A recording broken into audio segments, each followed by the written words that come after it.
శుద్ధాత్ముడా ప్రియ సహాయక నన్ను బల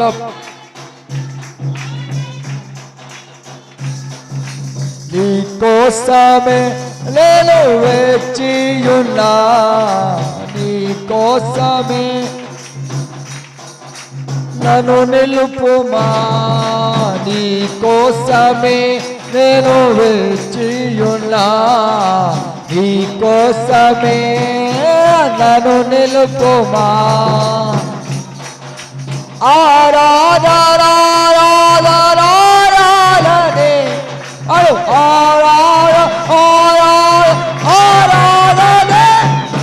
ఆరాధనే ఆరాధనే పరిశుద్ధాత్ముడా ప్రియ సహాయక నన్ను బలపరచగా. హల్లెలూయా. నీకు ఆయన బలము, ఆయన వరము.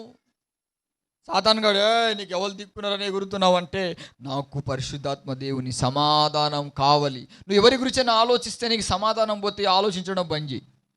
చేస్తారా ఈ రోజు నుంచి వెళ్ళి? ఏ పరిస్థితి గురించి ఆలోచించకండి. ఎవరైనా నీ మీద పిటిషన్ వేసి నేను మెల్లగా అంటారే వాళ్ళు ఇట్లా అన్నారా అంటే సాలిగా ఈమె కోమలోకి వెళ్ళిపోతుంది. పేరు కోమల కానీ కోమలోనే ఉంటుంది ఈమె.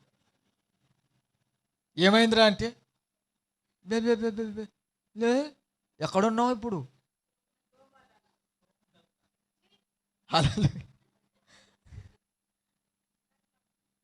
అంటారు. నిజమే. కొంతమందిని చూడు, నువ్వేదో చేసావాటరా నీ మీద పిటిషన్ వేసింటారంటే నేనా? అయితే మ్యాథ్ దేవునికి స్తోత్రం. ఏం చెప్పాడు యోబు? వాళ్ళు కూడా భక్తులు వేసేటోళ్ళు ఏమన్నా, వాళ్ళు కూడా భక్తులే. ఇప్పుడు మన మీద పిటిషన్ వేసే వాళ్ళందరూ కూడా నా ప్రియులే శత్రువులైన ఎందుకు పాడినాను? వాళ్ళు టెంపరవరీ శత్రువులు, నిజమైన శత్రువులు కాదు. నిజమైన శత్రువు ఉన్నాడు, వాడే అపవాది. నేను వాడిని టార్గెట్ చేశాను కాబట్టి ప్రియులు శత్రువులని పాడాను, కానీ నిజంగా వాళ్ళు శత్రువులని ఏ రోజు నేను చూడలేదు. మీరు చూసేస్తారు కానీ ఎవరు శత్రువులు కాదు. సంఘంలో మనకు మిత్రులు అందరూ ప్రియమైన బిడ్డలే, దేవుని ప్రేమతో నింపబడిన వాళ్ళమే. కానీ అది అందుకనే ఏమంటున్నాడు? పరిశుద్ధాత్మ దేవుని సమాధానం మీ తలకు, నీ హృదయానికి కదా. మనకు రెండే పని చేస్తా అంటే హృదయము, ఆలోచన. హృదయము, మనసులో సమాధానము ఉండదు కదా, మనసులో నెమ్మది. నెమ్మది వెదిగిన మనసా కన్నీళ్లకు కారణం. గెతగానం భరించుకోవాలన్నా సగం వయసు కూడా రాలే నీకు. ఎంత ఉందిరా నీ ఏజీ? 50 కాలే, 60 రాలే, 70 రాలే. ఇక 60 దాటిన ఆమె ఇట్టనే కూకున్నది దేవుని దగ్గర. హల్లెలూయా. ఇంటికి కూడా పోలే, ఇటే వచ్చింది. ఫస్ట్ రానన్నది భక్తురాలు, ఏమైందో ఏమో కదా. ఇక ఇప్పుడే మంచి అవకాశం. మన వయసునికి రారా అంటే పొద్దుగల పాడినది, మధ్యాహ్నం రావడం, మధ్యాహ్నం వస్తే పొద్దుగల. ఏది నీ సహనం? హల్లెలూయా. నీకు దైవజనుడు ఎక్కడైనా పెడితే వాళ్ళు ఎన్ని అపండాలు నిందలు వేసినా సహనముతో తలదించుకొని నువ్వు వస్తే దేవునికి, దైవజనికి నీ సహనము అనేకులకు చేరుతుంది. నీ కేకలు కాదు, నీ గొడవలు కాదు, నీ సమస్యలు కాదు, అన్నీ ఉంటాయి. కానీ అసలు ఎవరికి చెప్పుకోరు వీళ్ళు ఎలా? హల్లెలూయా. ఇప్పుడు చూడు, నీ తలంపులకు, నీ హృదయానికి. క్రైస్తవ జీవితం అంటే అది ఏంటిది? హృదయానికి కావలి ఉండాలి పరిశుద్ధాత్ముడు. నీ ఆలోచనకు ఆయన సమాధానమే కావలిగా ఉంటుంది. నీకు సమాధానం పోతుందంటే నువ్వు ఎమ్మట ఏం చేయాలి? ప్రభువా నేను సహనం చూపించాలి. ఇప్పుడు సహనం కోల్పోయానా మొత్తం పోతుంది. చదువు, అందుకే చదవాలి. ఇంకా 2-3 వాక్యాలు చదివి ముగిద్దాం త్వరగా. మెట్టుకు సహోదరులారా, ఏ యోగ్యత అయినను ఏ మెప్పైనను ఉన్న ఎడలా ఏది నిజం, నీ భక్తిలో నిజముందా దాన్ని పసిగట్టు. యోబు దగ్గర నిజాన్ని చూపించాడు దేవుడు.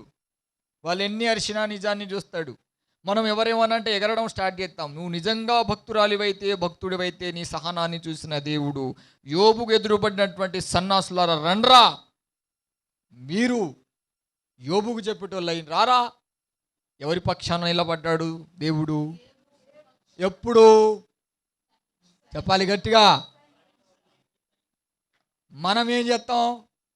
ఏమనకముందే అన్నయ్య మా పక్షమున మాట్లాడాలి అంతే. థమ్స్అప్ కావాలంటే ఇప్పిస్తే బిర్యానీ తినిపిస్తా. నీ పక్షమున మాట్లాడితే ఏమొస్తుంది? ఈ వాక్యం నెరవేరుతుందా? నువ్వు సహనాన్ని చూపించినాన్ని పాస్ అయిపోతే అప్పుడు దైవజనుడు అడిగేస్తాడు, నువ్వు ఇన్ని వేషాలు వేసావు కదా, నా కుమారుడు నా కుమార్తె ఇగో ఇంత భరించి ఈ పరిచర్యను ఇంతవరకు నడిపించారని వాళ్ళు సాక్ష్యం ఇస్తారు. నువ్వు ఎంతవరకు నడుస్తావంటే 70%, ఇక 30% కూడా ఆగిపోతావు. Praise the lord. ఇంత 30, 100 అయితేనే కదా నీ బ్యాటరీ ఫుల్ అయ్యేది. హల్లెలూయా. అందుకనే ఫుల్ అయ్యే వరకు దేవుడు మనకు సాక్ష్యం చెప్పడు బిడ్డ, గుర్తుపెట్టుకో. ఇవేదో మామూలు విషయాలు కాదు, ఇవి నరనరాలు అణు జీర్ణించుకోవాలి. నీకు వాక్యం రికార్డ్ అవుతుంది. నేను ఉన్నా భవిష్యత్తులో లేకపోయినా ఈ వాక్యం మీరు ఏం చేసుకోవాలి? నా మీద ప్రేమ ఉంది కదా, ఇక్కడ చూపి, వాక్యంలో చూపి చదవాలి. అందుకే ఏమన్నాడు అక్కడ? ఏవి సత్యమైనవో, ఏవి మాన్యమైనవో, ఏవి న్యాయమైనవో, ఆ మాట అంటారు. మీరు తండ్రి అయిన దేవుని దగ్గర పడే కష్టాలకు ఇది న్యాయమే అని పేతురు రాసిన పత్రికలో అంటాడు. అంటే ఒక్కొక్క బిట్టుకు ఒక వాక్యాన్ని దాన్ని రిలేటివ్గా అన్ని తయారు చేసుకోవాలి. నువ్వు న్యాయం ఎక్కడ దొరికింది? దేవుని దగ్గరే. అప్పటి వరకు యోబు ఏమని ఏడ్చిండు? అన్యాయం అయిపోతుంది, అన్యాయం అయిపోతుంది. ఏడ్చిందంతా ఏడుపు ఏంటిది కదా? ఎందుకు ఏడ్చినావు? కానీ దేవుడు న్యాయం చేయక, స్తోత్రం చెప్దాం, హల్లెలూయా. అన్యాయం చేయడాయన. మనం ఓర్పు సహనం లేక ఏమనేస్తాం దేవునికి ఎమ్మటే? చెప్పాలి, ఏమంటాం? వానికంటే తొత్తరుడు, వానికి అన్యాయమే, వానికి తొందరగొట్టుడు కాబట్టి వాడు వేరే. నీకేమైంది? న్యాయం చేయకుండా మానునా? నీ పర్సెంటేజ్ కనబడాలి ఫస్ట్ ఆయనకు. స్తోత్రం చెప్తాం. మనం ఒకటో రెండో భరేస్తాం, మూడోసరిగా అన్యాయం అయిపోయిందని ఎగురుతాం. అందుకే కొంతమంది జడ్జిస్, లాయర్లు ఏం చేస్తారో తెలుసా? ఒకరోజు నువ్వు కేసు వేసి పిటిషన్ తీసుకొని లాకప్లో రాగానే ఒకరోజు వచ్చి పోగానే నీ కేసు కొట్టేస్తా అంటాడా? ఎన్ని రోజులు తిరగాలి నువ్వు?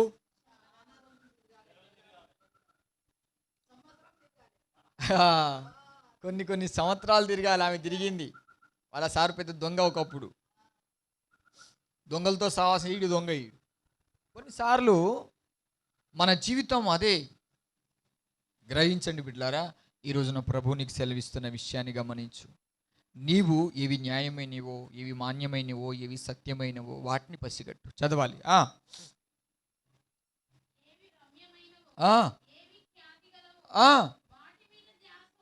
వాటి మీద మీ ధ్యానం ఉంచండి. ఎవడేం చేశాడు, ఎవడిని నాటకాలు ఆడుతున్నాడు, నువ్వు అడ్డు కొద్దిగా నీ గురి మరలిందనుకో, నీకేముండదు, ఇప్పుడు సమాధానం ఉండదు. నీ మైండ్ పీస్ఫుల్గా ఉండదు. నువ్వు ఎంత పాటలు పాడినా, ఎంత భక్తి చేసినా, ఎంత ఆరాధన చేసినా నీకు అక్కడే. ఈ మధ్యలో సాతాను గాడు ఒక్కొక్కరి ద్వారా నీకు ఇన్ఫర్మేషన్ ఇప్పిస్తాడు. వాళ్ళు వచ్చి నీతోనే మాట్లాడతారు. సాతాను గాడు వాళ్ళు వాడుకుంటాడు. నీకు ఆ విషయం తెలియదు. తెలుసా నీకు నీ గురించి ఆ అక్క ఏమన్నదో తెలుసా? నీకు ఈ అక్క ఏమనుకున్నదో తెలుసా? నీకు ఈ తమ్ముడు ఏం మాట్లాడిండో తెలుసా? నీకు ఫలాని బ్రదర్ వాళ్ళ తల్లిదండ్రులు అన్నదమ్ములు ఏం మాట్లాడుకున్నారో తెలుసా? నీకు ఫలాని పీటర్ కూడా ఏమన్నాడో నీకు అనగానే నువ్వు అవి తెలుసుకునే పనిలోనే ఉంటావు. ఇక కానీ ఇవి తెలుసుకుంటానావా వాక్యాన్ని? Praise the lord.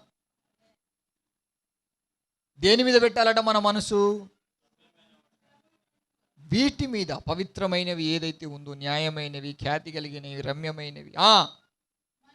మరియు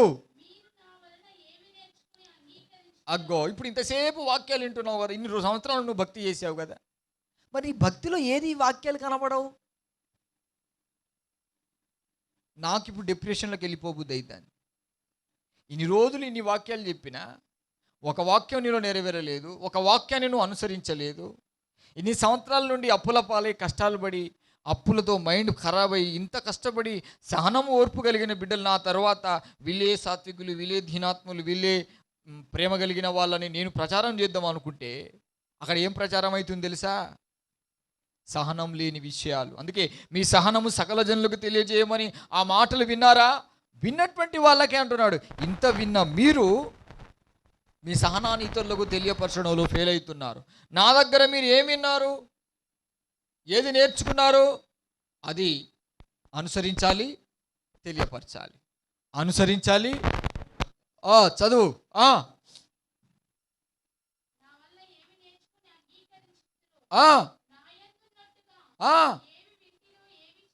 ఏది విన్నారో, ఏది చూశారో అట్టి వాటిని చేయి. నీకేం కనబడ్డది? సేవకుల దగ్గర సహనం కనబడలే, ఓర్పు కనబడలే, ప్రేమ కనబడలే. కొంతమంది లోకంలో లోపాలే వెతుక్కుని వెళ్ళిపోతారు. వాళ్ళు దైవజనుడు ఎన్ని కష్టాలు ఎలా పడ్డాడు, ఎలా ఓర్చుకున్నాడు, ఎలా సహించుకున్నాడు, ఎలా క్షమించాడు, ఎలా భరించాడు. మా దగ్గరకి ఇంత శోధన రాగానే ఆగమైపోతున్నాం. ఇన్ని సంవత్సరాలు మా భారాన్ని, సంఘ భారాన్ని, పరిచర్యను. ఒకసారి ఓ భక్తురాలు కరుణ విషయంలో చెప్పాను కదా, యాదగిరి అనే పాస్టర్ వాళ్ళ బిడ్డ, దైవకృపాట ఆమె పేరు. ఆమె ఇంప్రెస్ అయిపోయింది. అయ్యా, నువ్వు యవ్వన ప్రాయంలో ఉన్న అసలు ఇంత సహనం ఎట్లొచ్చింది? ఎక్కడెక్కడో వచ్చి మన గురించి తెలుసుకొని పోతారు, కానీ మనకు మాత్రం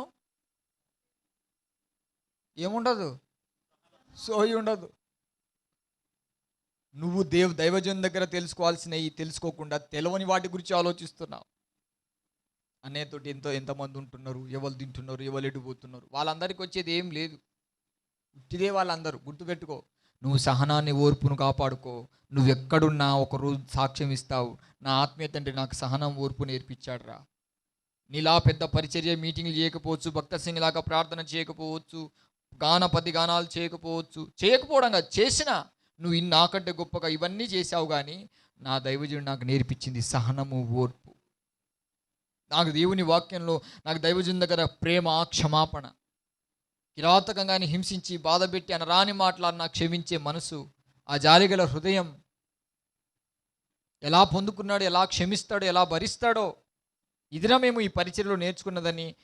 మూర్ఖుల నోరును మూయించగలిగే స్టెప్పుకు నువ్వు వెళ్ళాలి.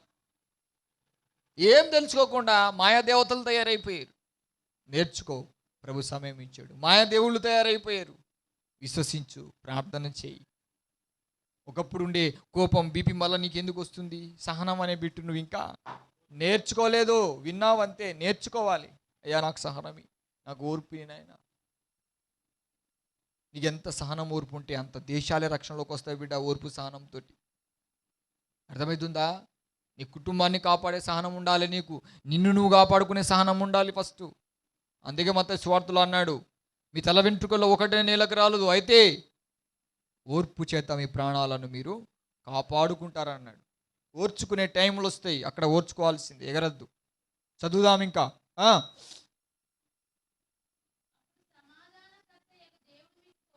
అప్పుడు సమాధానకర్తయగు దేవుడు మీకు తోడయుండును. చదవాలి. మధ్యలో మర్చిపోయారంట వాళ్ళు దైవజన్య విషయాన్ని. ఎలా కష్టపడ్డాడు, ఎలా భరించాలో, ఎలా ఓర్చుకున్నా మర్చిపోయారు. మళ్ళొకసారి ఆలోచించారు, దైవజనుడా నీకేంది ఈ బాధ, నీవేంది ఈ వేదన, నా బిడ్డలకు ఎంతో ప్రేమ ఉంటుంది, నా మీద మీకు ఉండదా? ఆలోచిస్తారు. ప్రేమ కలిగే జీవించాలనుకుంటారు. సేమ్ నాలాగా మారాలనే ఆశ ఉంటుంది.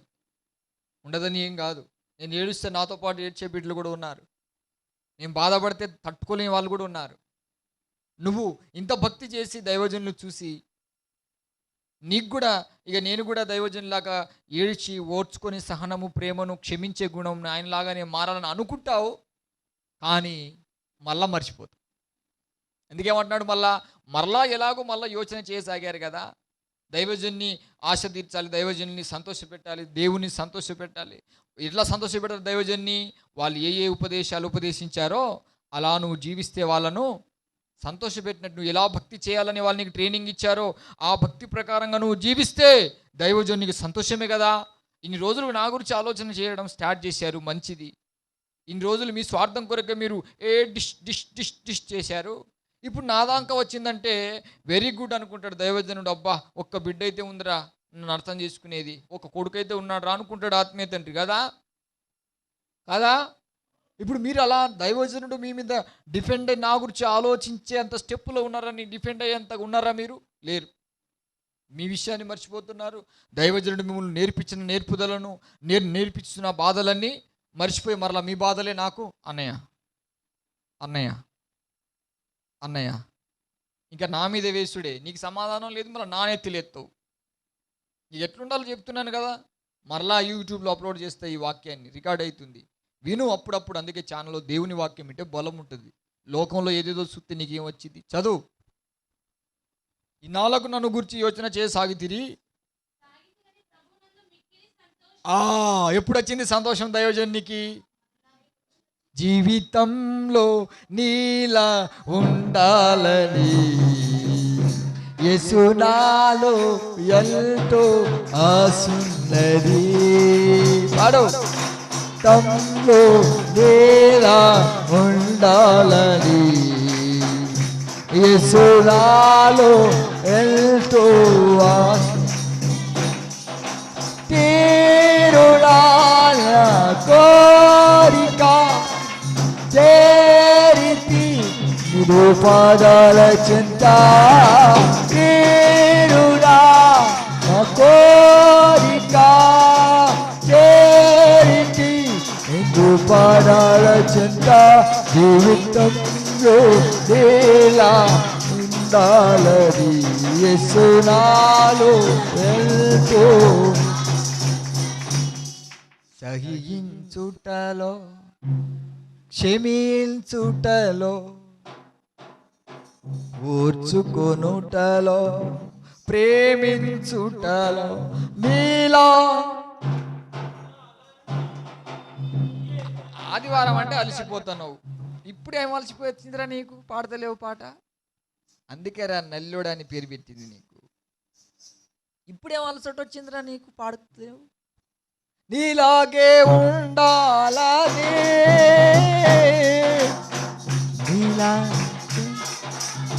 ఆయనలాగా మారాలా వద్దా? అప్పుడు పాడదాం. జీవితంలో కొట్టడానికే ఉన్నది. మారాలి. క్షమించాలి, సహించాలి, ప్రేమించాలి, ఓర్చుకోవాలి. ఇంకెంత అని అడగద్దు. ఎంత దూరమైనా అది ఎంతో భారమైన యేసు వైపు చూడు, నీ భారం. ఎలా చూస్తావు? నేను ఎంత సహించాను బిడ్డ, నా వైపు చూడమంటే యేసే వైపు చూస్తావా? నీ వైపు నేను చూసేది నాకు సహనం నేర్పేమని కాదయ్యా, నాకు సహనం లేకుండా సుఖ మార్గం తెరిచేటువంటి సహాయం నాకి అంటావు నువ్వు కదా. దైవజనుడా, నాకు సహనం ఓర్పు కావాలని ఓర్చుకో, భరించుకో, క్షమించుకో. నాకు సహనం ఓర్పు లేకుండా యోనాలాగా ఒక్కసారి ఇక బతుకుట కంటే సచ్చుట మేలనే పదం రావాలని ప్రార్థన చేయమంటావు. ఇది నీకు న్యాయమేనా? ఆలోచించు. నువ్వే అన్యాయస్తుడివి, దేవుడు న్యాయవంతుడు. ఆయన మన కొరకు మన రోగములను సహించెను, మన వ్యసనములను భరించెను. నీ వ్యసనాలను సహించుడు, నిన్ను సహించుడు. ఇంకెంతగానం భరిస్తాడు? నువ్వు సహించుకో, ఓర్చుకో, భరించుకో. నీది దైవజనుల మీద వేస్తావు, నీ కుటుంబం దైవజనుల మీద వేస్తావు. దేవుని మీకు సిలువ వేస్తూనే ఉంటావు. నువ్వు ఏమి నేర్చుకొని పసిబిడ్డలా బతుకుతే సంఘం ఏం బాగుపడిద్ది?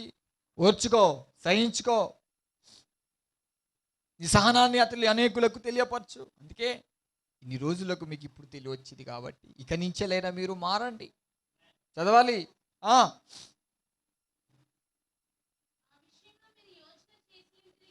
కానీ మీరు ఆలోచిస్తున్నారు బాగానే, జీవితంలో నీలాగా ఉండాలని ఆశ, ఆలోచనలు మీకు వస్తున్నాయి.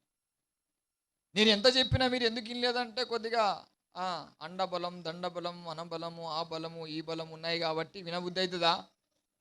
టైర్ పంప్షార్ అయితే ఏం చేస్తాం? పోయి ఆటో కానీ కూడా ఆపి, అన్నా ప్లీజ్ నా ఆటో కొద్దిగా పంప్షార్ అయిందన్న. అప్పుడు ఎట్లొచ్చిందిరా సహనం, ఊర్పు? ఏ దిక్కు లేనప్పుడు హాస్పిటల్లో పడేసి దగ్గి ఇట్లా పడిపోయినా తలకాయ ఇటు తిప్పంటే సార్ నాకు చేతగా. అప్పుడు ఎంత మెల్లటి స్వరము. అప్పుడు ఎక్కడి వచ్చింది? పానం మీదకి వచ్చేవరకు తెలియదురా కొంతమందికి సహనం అంటే. నువ్వే అలా చేసుకుంటావు. నీ పానం మీద ఎందుకు వచ్చింది? నువ్వు మంచిగా ఉన్నప్పుడే సహించుకోవడం, ఓర్చుకోవడం నేర్చుకో. నీ ప్రాణం దాకా దేవుడు రానియడు. ఇంత మాట అంటేనే ఆగమైపోయేటోనివి. నువ్వేం బతుకుతావురో దేవుని కొరకు. ఎవరేమైనా అన్నారనుకో, మా విజయక్కలాగా ఆమె ఎక్కడున్నా ఆమె చేసిన పనిని మర్చిపోను. అన్నయ్యకి చెప్తున్నావా? జాగ్రత్త, సేవ అంటే ఆట కాదు, మనం దైవజనునికి తెలియపరచొద్దని చెప్పేది. నాకు ఎమ్మటే గోరంట్లో ఉన్న మేరకు గుర్తుకొచ్చేది. అరే, ఈ బిడ్డకు మంచి సహనం దేవుడిచ్చాడు. ఒక్క 6 నెలలు భక్తి చేసిన ఆ బిడ్డని ఇప్పటికీ మర్చిపోను. ఇప్పుడు మనోళ్ళు కూర్చోబెట్టి మరి అన్ని వివరిస్తారు, నాకే వివరిస్తారు. గతాన్ని కూడా గుర్తు తీసుకొచ్చి ముందు పెడతాడు. శోధింపబడతావు, కానీ ఆ శోధనలో యోబు దగ్గర ఎలా ఏడ్చావో, యోబు దేవుని దగ్గర పాదాలు పట్టుకుని అలా ఏడు, ప్రభువా నేను నీలా మారాలనుకున్నాను కదా, మరలా నాకు గతం ఎందుకు గుర్తుకొస్తుంది? ఇది అపవాది క్రియ. నేను కథలను ప్రభువా అని ప్రార్థించి, నువ్వు దైవజన్ దగ్గర షో చేయాలి తెలుసా, సాతాను గడిని ఎలాగైనా వీళ్ళు భక్తురాల ద్వారా, ఈ భక్తుని ద్వారా నా భక్తిని చెడగొట్టాలని చూస్తున్నాడు అన్నయ్య. ఖచ్చితంగా నేను దీన్ని డిస్ట్రాయ్ చేయడానికి నా బలము కాదు, దేవుని శక్తి సరిపోతుందని నువ్వు ధైర్యంగా నిలబడాలి. ఆ మాట విన్న దేవునికి కానీ దైవజన్ని కానీ ఏమొచ్చింది తెలుసా? ఉన్నాడు రావు ఒక కొండిగాడు అనుకుంటాడు, ఉన్నాడు రావు ఒక ఎస్సేరమ్మ అనుకుంటాడు దేవుడు, దైవజనుడు కదా. అలాంటి వాళ్ళు లేరు, ఉండాలి. Praise the Lord. ఉండాలి, చదవాలి. అందుకే ఇన్ని రోజులకు ఇప్పటికైనా ఆలోచిస్తున్నారని దైవజనుడు సంతోషించే లోపులోనే దయ్యాలు ఒక్కొక్కరిని వేధిస్తున్నాయి. చదవాలి చదవాలి. నాకేదో నువ్వు లేక, నాకు గతి లేక, నువ్వేదో నా భారం భరించాలి, నాకు దిక్కు లేక అని నీకు దిక్కు లేని పరిస్థితుల్లో నువ్వు దేవుని భక్తి చేసినట్టుగా నాకు అలా ఏం లేదు. నువ్వు వచ్చిన కాంచెలి ఇప్పటి వరకు అదే సహనము, అదే ఓర్పు, అదే ప్రేమ. అవునా కాదా? అవునా కాదా? కాకుంటే మిమ్మల్ని బట్టి ఇంకా పరిస్థితి రోజు రోజు దిగజారుతుంది. కనీసం మీ కొరకు శ్రమ పడుతున్నప్పటికైనా మీరు సహనం ఓర్పు చూపించకపోతే ఎలా? నాకు కొద్దు ఉన్నదని కాదు మీరు సహించుకోండి, ఓర్చుకోమని చెప్పేది, నా కోసం కాదు. మీ ప్రాణాల మీదకి వస్తుంటే కూడా ఇంకా ఆవేశంతో ఊగితే ఎలా? ఈ వాక్యం నేను ప్రశ్నిస్తుంది, దేవుడు నీతో మాట్లాడుతున్నాడు, ఇప్పుడు నేను కాదు. చదువు.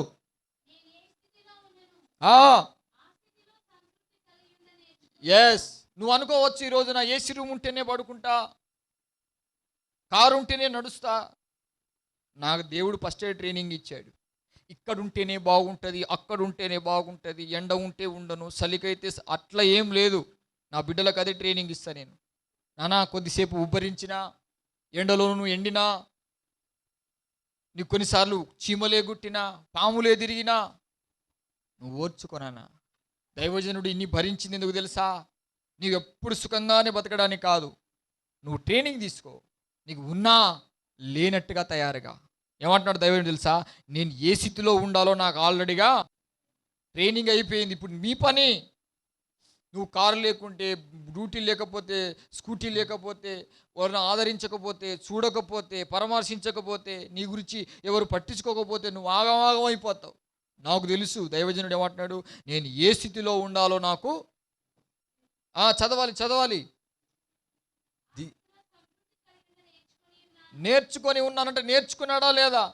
ఇప్పుడు మీకు దైవజనుడు అదే నేర్పించాలనుకుంటాడు. నువ్వు నేర్చుకో ఫస్ట్. ఏం నేర్చుకోకుండా నువ్వు బ్రదర్ పెట్టలేదో సిస్టర్ వేదో నేర్చుకో. నేర్చుకొని ఉన్నాను, చదవాలి చదవాలమ్మా. దీన స్థితిలో ఉండనెరుగుదును, సంపన్న స్థితిలో ఉండనెరుగుదును. అగ్గో, చూసావా?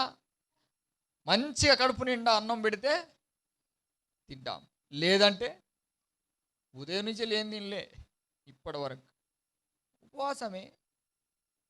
ఆకలి అయితే అన్నం అడగకు, నువ్వు అన్నం పెడతానన్నా వద్దన్నా. అనే మీరు సాయంత్రం వాక్యం చెప్పాలి, మీకు శక్తి సరిపోదు, కొద్దిగా తిన్నాడు అన్నది. సిస్టర్ వద్దురా బిడ్డ, నాకొద్దు. నేను ఈ తిండికి, నిద్రకు, ఆకలి, దెబ్బ ఇవన్నీ నాకు కామన్, ఇవాంటివి నేను లెక్క పెట్టను. నువ్వు నేర్చుకో ఫస్ట్. చూడు, కొన్నిసార్లు నీకు నీసు లేకుంటే నువ్వు ఎంత ఎగబడ్డావు. కొన్నిసార్లు నీకు అన్నం టైంకి పెట్టకపోతే ఎలా అరిచేవాడివి, ఫోన్ చేసి చెప్పుకోలేదా? అది నీకు ప్రమాదం. సంఘంలో దైవజనుడు ఇచ్చే ట్రైనింగ్ అదే. టైంకి అన్నం ఉండదు, తిండి ఉండదు, ఆకలి, ఇవన్నీ నువ్వు ఎదిగితే రేపు ఫ్యూచర్లో ఏం చేస్తావంటే 10 మందిని నువ్వు ఇప్పుడు బార్డర్ కాడికి వెళ్ళు, దేశం కోసం యుద్ధం చేసేటోనికి గంట కొట్టంగానే అన్నం పెట్టాడు ఉంటాడు అక్కడ ఎవడైనా? హల్లెలూయా. ట్రైనింగ్ ఇస్తారు, వాళ్ళకు మాడ కొడతారు. దొరికినప్పుడు వాళ్ళకు మంచి మంచి పెడతారు, లేనప్పుడు ఏమీ ఉండదు. అది నువ్వు క్రీస్తు సంఘానికి లోకానికి మధ్య బార్డర్ దగ్గర కూర్చున్నావు తమ్ముడా, చెల్లే. నువ్వు డబ్బు ఇవ్వకపోవచ్చు, ధనం ఇవ్వకపోవచ్చు, కానీ ఒకటి మాత్రం చెయ్యి, సహనముతో నీ సహనాన్ని అనేకులకు తెలియపరచు. నువ్వు ఏ స్థితిలోనైనా ఉండడానికి సిద్ధపడు. నీసున్నా లేకపోయినా, తిండి ఉన్నా లేకపోయినా, నిద్ర ఉన్నా లేకపోయినా, ఆకలి ఉన్నా లేకపోయినా, ఎవరో ద్వారా శోధన వస్తుంది కానీ నాకు నిద్ర పట్టలేదని బాధపడకు. దేవునికి ఆ రోజు అలా చేసాడు, దేవునికి స్తోత్రం చెప్పు. అన్ని విషయాల్లో ఏం చేయాలంట, దేవునికి.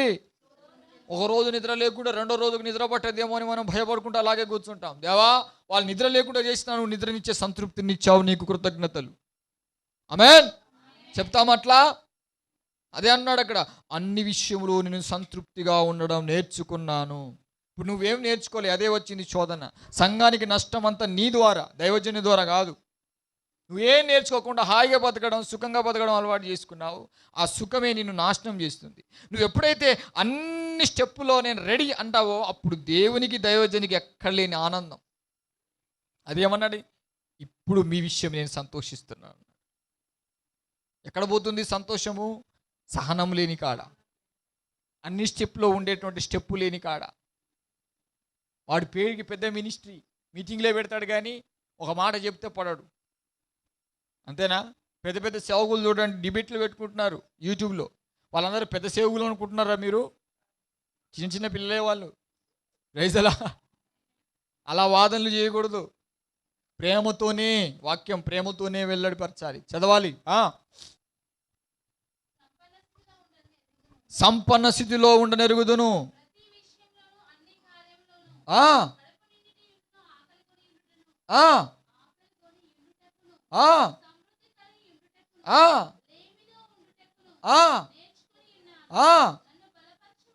అగ్గో, ఫైనల్ మాట అది.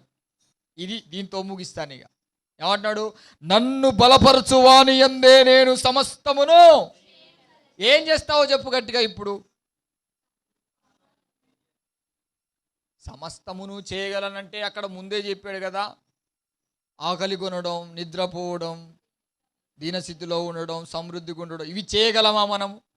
మనం ఏం పాట పాడతాం, కొంతమంది ఎవరో వాక్యాలు చెప్పినాయి మనం యూట్యూబ్లో విని, నన్ను బలపరచువాని యందు నేను సమస్తము చేయగలనని చెప్పేసి సమస్తాన్ని నష్టం చేసుకుంటూ ఉంటావు, సంఘాన్ని నష్టపరుచుకుంటూ ఉంటావు. కానీ ఆయన ఎక్కడ ఫైనల్ చేసింది తెలుసా? పైన చెప్పిన వాక్యాలన్నీ మనకెవరైనా చెప్తారా? సమస్తం చేయగలనంటే నిద్ర లేకుండా సచ్చిండు. ఎవరి శక్తితో, ఎవరి ఆదరణతో? తెరుగురా ముచ్చమొకపోడా, నల్లిదద్దమ్మ. ఎందుకురా నల్లేశం ఎత్తావు? దేనితో?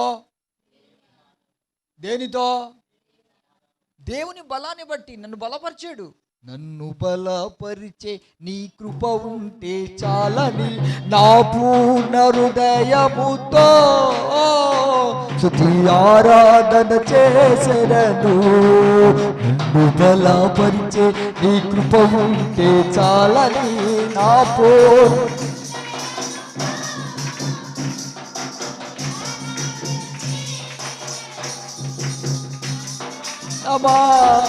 నా జీవమా,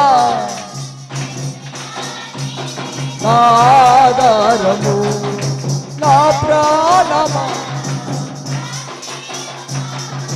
యేసయ్యా నీవే నా ఆధారము.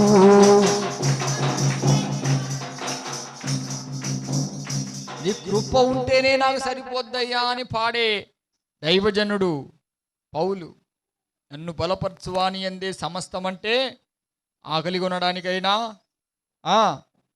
తినడానికైనా, నడవడానికైనా, నిద్ర లేకుండా ఉండడానికైనా, నిద్రను చంపుకోవడానికైనా, పాస్ పోయకుండా కంట్రోల్ పెట్టుకోవడానికైనా నాకు అన్నీ ఉన్నాయి. ఈ టైంకు కొంతమంది టైంకు నిద్రపోవాలండి, టైంకే నేనేమైనా డ్యూటీలు చేస్తున్నానా? హల్లెలూయా. నేను బార్డర్ దగ్గర ఉన్నాను, టైం టేబుల్ ఉండదు. రాత్రి పూట దైవజనుడు ఫోన్ చేసి ఫలాని పిడిసొచ్చేవాడు గిజ కొట్టుకుంటున్నాడు, సోదం తట్టుకోలేక నువ్వు ప్రార్థన చేయంటే నువ్వేం చేయాలి తెలుసా? నన్ను బలపరిచేని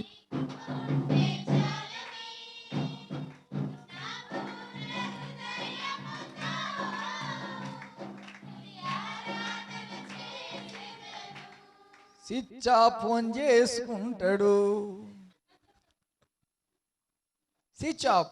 వీడు ఎన్ని యుద్ధాలు చేసిండో, ఎంతమంది కోసం ఎంత వాడు స్టార్టింగ్ నుంచి వెళ్ళి స్విచ్ ఆఫ్ చేసే స్టెప్ సైలెంట్లో పెట్టుకునే పరిస్థితి ఇదారిపోతాడండి. హల్లెలూయా.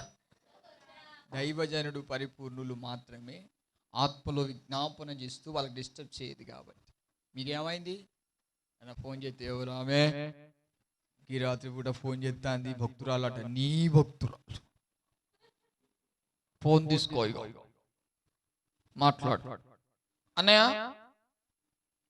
అన్నయ్య మాట్లాడతా. నువ్వేం చేస్తావు? యొయ్యొయ్యొయ్యొయ్యో నా ఖానా పీనా సోనా. గురు కొడతాడు. తుఫాన్ వచ్చిందంటే योना खाना पीना सोना सुबह से तुम रोना. ये अच्छी बात नहीं है भैया. तुम वैसे करे तो वैसे होता. यीशु का बात पूरे दिल से सुनो भाई. तुम मिस्टेक हो तो तुम भी मिस्टेक हो जाते. केयरफुल. हालेलुया. నిన్ను బలపరచువాడి అంది. అంత బలవంతుడు మన మధ్యలో ఇప్పుడు మన మధ్యలో ఉన్నాడు ఆయన. ప్రభువా, నాకు నిజంగా నాకు బయట సేవకులు వాకి నన్ను బలపరచు అని సమస్తం చేయగలనంటే పోయి వాళ్ళని పీకే బిస్కెట్ అనుకున్నట్టు ఉన్నాయి. నేను అది కాదు. నన్ను బలపరచడం అంటే ఏమైనా చేయగలవు.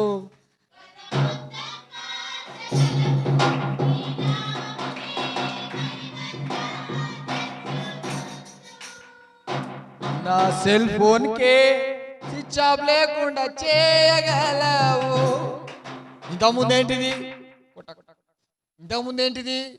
Switch off, silent.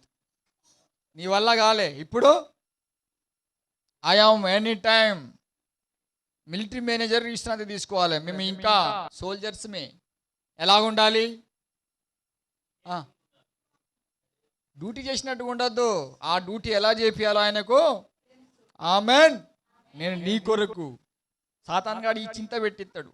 ఎట్లా ఎట్లా ఎట్లా ఎట్లా సేవ చేసుకుంటేనే విజయ్ అక్కడ డ్యూటీలు చేసేది. అక్కడ ఎన్నో సాతాన్ గాడు తిరిగేసలు పెట్టి ప్రిన్సిపాల్లు టీచర్లు విరోధంగా మారినా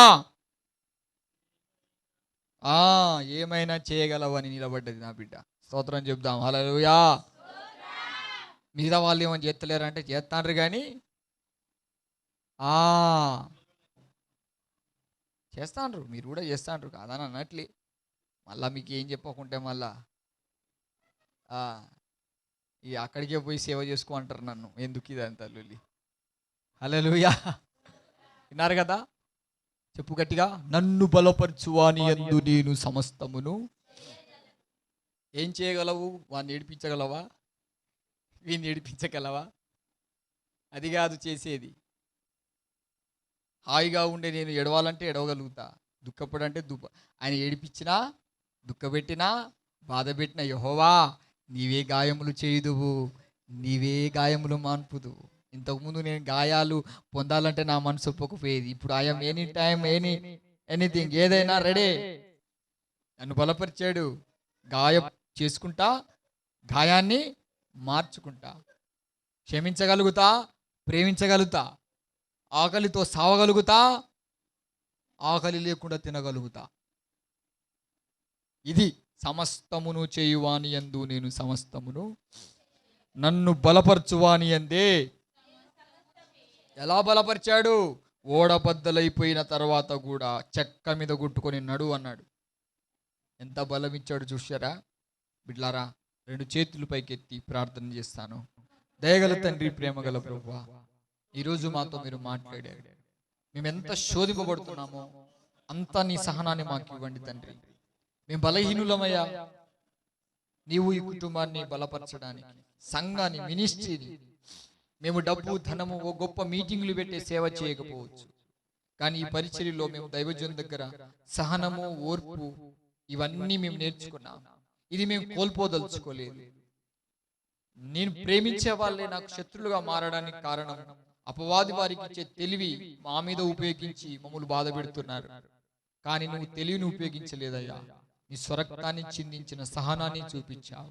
హల్లెలూయా. పరిశుద్ధాత్ముడా, సంఘములో నీవు కొన్న ఈ సంఘాన్ని, నీ రక్తము నీ ఆత్మచేత ముద్రించిన సిఎల్సి మినిస్ట్రీ ఈ సంఘాన్ని అయ్యా నీ రాకడ వరకు సహనం చూపించే మనసు దయచే ప్రభువా. సేవకులను చూసి సేవకులు మాకు సపోర్టర్గా ఉండాలనే కలగన్నాం, కానీ సేవకులు ఎంత సహించుకొని ఓర్పుతో, ప్రేమతో, క్షమాగుణముతో ఈ పరిచర్ని ఇన్ని సంవత్సరాలు నడిపించాడు, ఇప్పటికీ నేను మేలుకొని నడిపేయకపోతే ఎలాగని ఆలోచన రాలేదయ్యా. మేము మారాలని మీ కొరకు ప్రార్థించుకోండి. మేము సహనం కలిగి, ఓర్పు కలిగి, అయ్యా తొందరపడిన పేతురు ఒక చెవుని నరికాడు నాయన, సహనాన్ని కోల్పోయాడయ్యా. మాట చేసి క్రియలతో ఎక్కడ ఎవరిని బాధ పెట్టకుండా, మమ్మల్ని బాధ పెడితే పెట్టని, మా ప్రియులే మమ్మల్ని బాధ కలిగిస్తే అది వాళ్ళ పని కాదయ్యా, అది అపవాది క్రియ. సహనం ఉంటేనే నీ దగ్గర వస్తాం. హల్లెలూయా, హల్లెలూయా. దావీదు సహనముతో నీ దగ్గరకు వచ్చాడు. మాకు సహనం ఉంటే నువ్వు సమీపంగా ఉంటావని వాక్యం ద్వారా మేము నేర్చుకున్నాం. మా హృదయములు సమృద్ధిగా ఈ వాక్యము నివసించినట్లు కృప చూపునైనా. ఈ ప్రార్థన, ఈ పరిచర్య సంఘానికి, ప్రతి ఆత్మకు బలాన్ని ఇచ్చేటట్టుగా ఇప్పుడిప్పుడే మర్చిపోకుండా సహనం, ఓర్పుతో చివరి వరకు నీ రాకడ కొరకు నిలబడి అభిషేకం, ఆశీర్వాదం ఇక్కడున్న సంఘానికి, ఇక్కడున్న కుటుంబానికి, మాకు ప్రతి ప్రియమైన దేవుని బిడ్డలకు, దేవుని ప్రేమించే ప్రతి బిడ్డకు ఇప్పుడు ఎల్లప్పుడు సదాకాలంతో నడిపించును గాక. ఆమేన్.